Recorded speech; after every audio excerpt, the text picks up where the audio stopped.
Order! Order! You are an incorrigible delinquent at times. Behave yourself, man!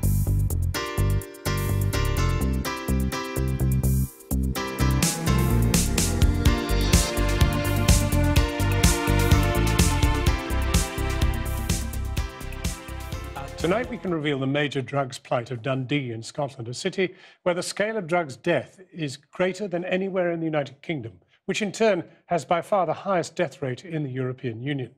This programme has learned that in January alone there have already been 12 suspected drug-related deaths in the city, leading to fears that this year could be the worst on record. In an exclusive report, our Scotland correspondent Kieran Jenkins has met the families of 2 women who died from a drug overdose in the last 3 months, and the addicts who fear for their own lives.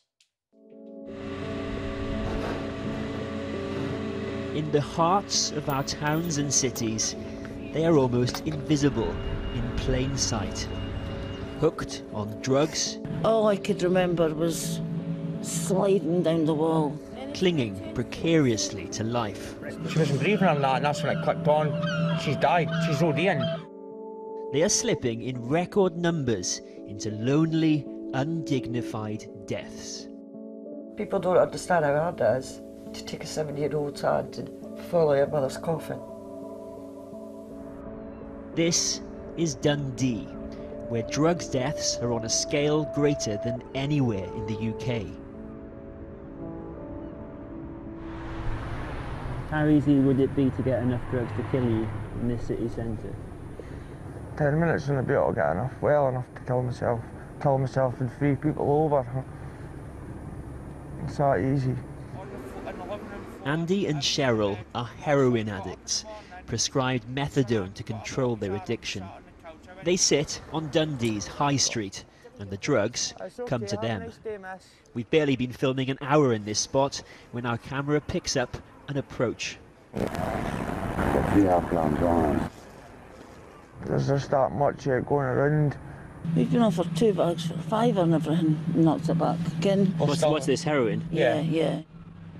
Survival for Cheryl and Andy has come by chance.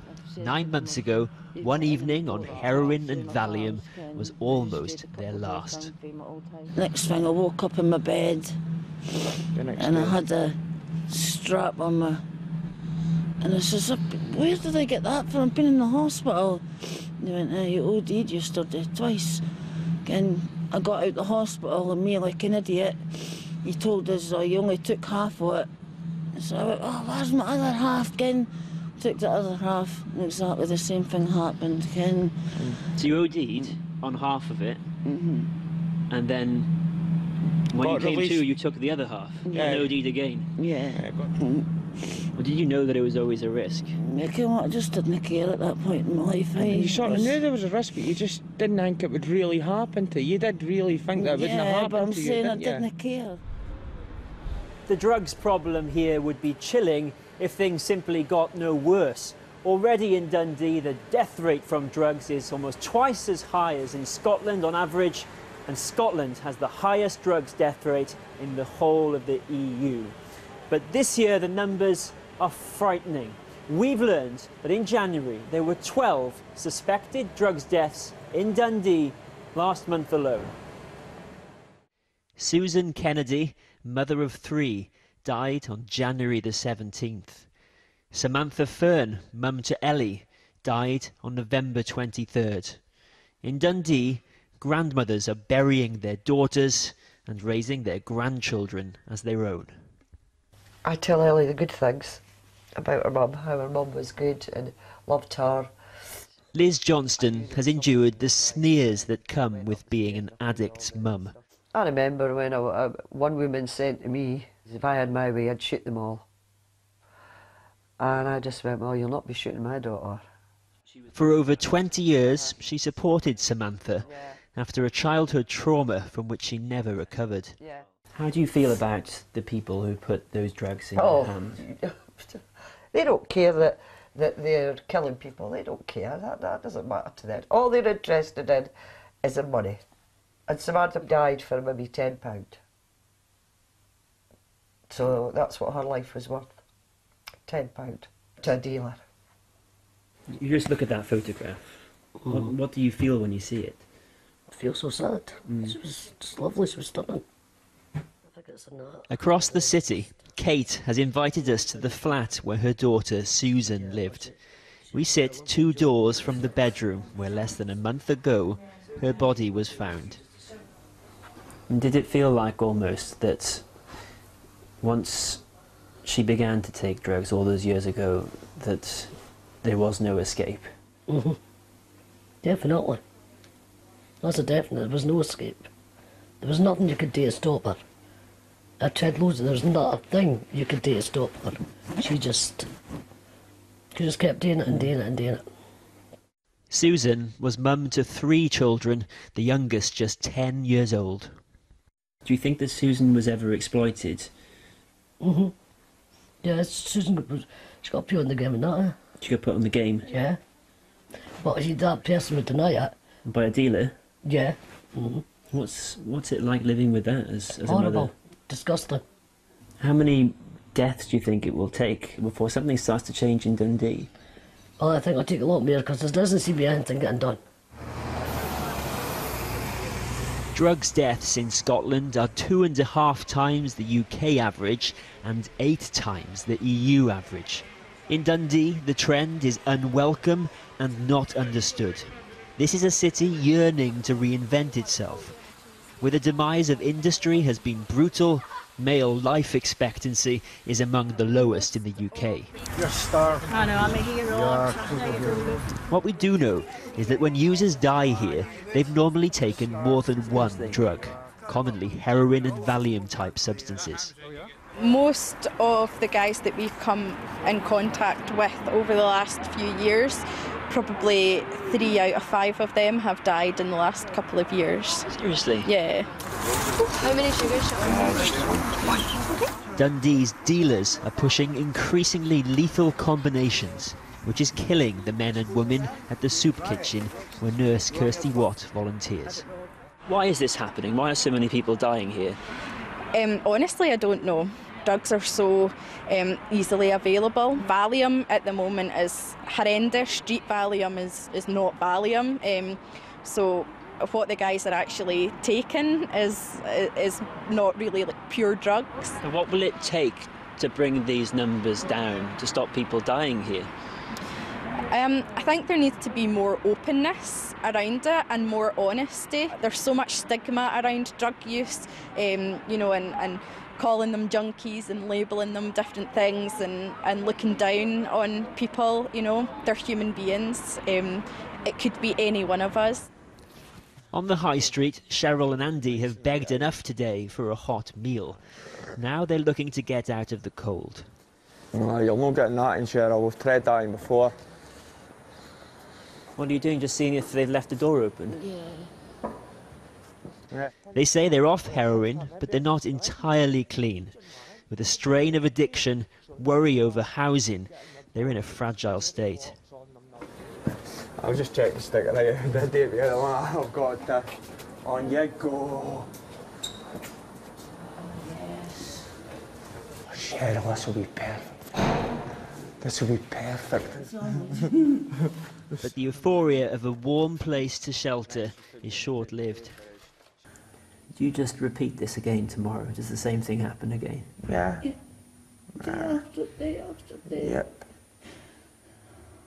Never ending. Feels just hopeless, do you know what I mean? Feels like I'm never going to get anywhere.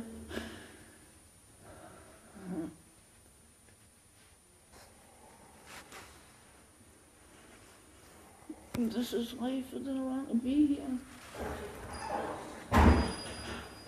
Cheryl, Susan and Samantha. In Dundee, they wonder simply what might have been. She had so much love for that little girl, it was unbelievable. She could have been such a good mum. So how do you tell a 7-year-old that their mother has passed away? Well, apparently you just have to say it, because children are quite versatile. And I just said, no, I can't. Yeah, what an awful thing for you to have to do. Yeah. I just said, Mummy's dead. And You never want to hear that scream again, I'll tell you. It was horrific. And she just broke her heart. And then I brought her home, and it's never been the same since, to be honest.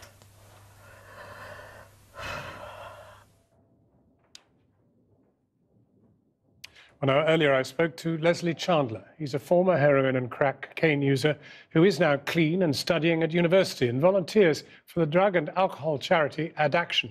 But first I spoke with Scotland's Minister for Health, Aileen Campbell. I began by asking her what she thinks has led to such a high proportion of deaths caused by drugs in Scotland.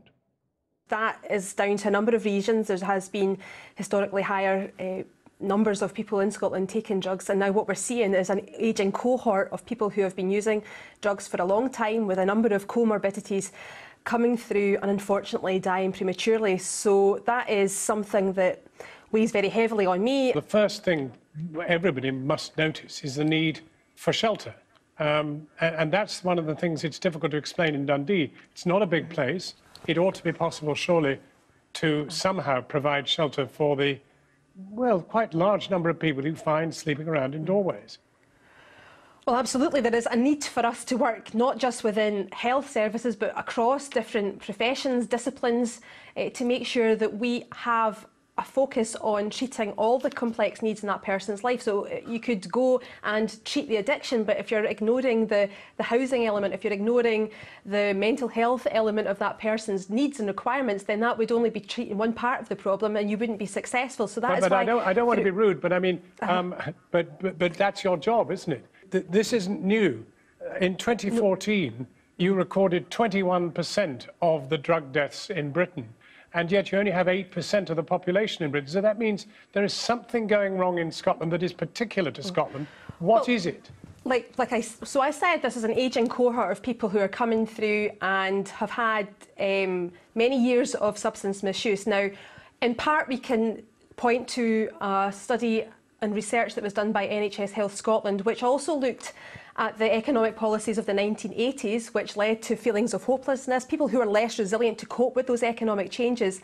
And it's within that context that we're now starting to see some of that play out with this poor health, different lifestyle choices. So we're trying to deal with a very complicated problem. It won't just be one issue or one simple thing. If it was one simple thing, we would have done it. But this is not an easy issue to deal with. It's going to require us to take innovative and bold approaches, similar to those taken around minimum unit pricing, to cope with the underlying problems, as well as isolation, stigma, social security, austerity that's coming from somewhere else within these isles, which is not helping. I take all the points that you've made, but your government has now been in power for more than a decade, and things have not got any better in terms of getting people off the streets and bringing down the death toll. There are areas we can point to where there has been positive progress that has been as a result of our existing strategy, but we need to do more, and that's why I'm determined through a reviewed and refreshed approach that we will get it right. Aileen Campbell, thank you very much indeed for joining us. Thank you. Thank you. Leslie. Hello. Now, you were an older drug user. What is it that happened 3.5 years ago that stopped something you've been doing all your life? I was offered, luckily at my age, I was 57 then, I was offered and given another opportunity of going to treatment and a detox. I didn't want to, but once I actually detoxed, my thinking got a little bit clearer. It was a bit of a shock to the system when I looked at my body and what I'd done to it, because I haven't come out of it unscathed. Many overdoses, near-death experiences. And the amazing thing is you've been able to channel it into going to university. I am at university at the moment, yeah. Had you been before? Well, about 8 years ago, on another opportunity to try and clean my act up, I was clean and I went to a college in Westminster to do my level 2. But I relapsed, and another 7 years of using drugs and almost dying on many occasions. So when I cleaned up this time, I thought, what am I going to do? When I came out of treatment, I thought, what am I going to do in life? Because I had no purpose. My purpose was to get drugs, use drugs, and get more money to keep doing it. That's all I had in life. So it's about purpose in life. You see, the minister there was talking about this aged cohort, of which you were a member. not in Scotland, but down here. Yeah. And I'm wondering if what you've experienced is something that could apply to some of the people we've seen in Dundee. I think it would apply to them. But it would require a particularly good detox regime. I think the lady was saying around that, you know, it's not just about coming off the drugs. It's about housing as well, comes into it, belonging somewhere. I grew up in London. I lived in London for 57 years, and I felt I never belonged. I never belonged anywhere. Today, No family when you... It's a long story, but I was fostered, and yeah. But I belong today. That's the difference. So if you were talking to the authorities in Dundee, what would your advice be to the authorities? I'm not into politics. No. Over the last year or so, I've noticed the cuts where I live, and I understand it's national, and we're trying to deliver a service with less money, with more people, and trying to keep our professional, you know, and challenging ourselves and better our service, and it's really challenging. You endured the stigma of being a drug user for all those years. Yeah, stigma is a big one today, I think, because, you know, Mr. Average in the street, they see the behaviour of people, like criminality, you know, and they judge people, which is understandable. They don't see the person underneath the behaviour. And for me, I do, because I was that person behaving that way, but it wasn't really me. It was a means to an end to get my drugs, but it's about purpose in life. And you have a purpose for me, yeah. Leslie, thank you very much for coming in. Okay, thank you, John. I've been getting away with it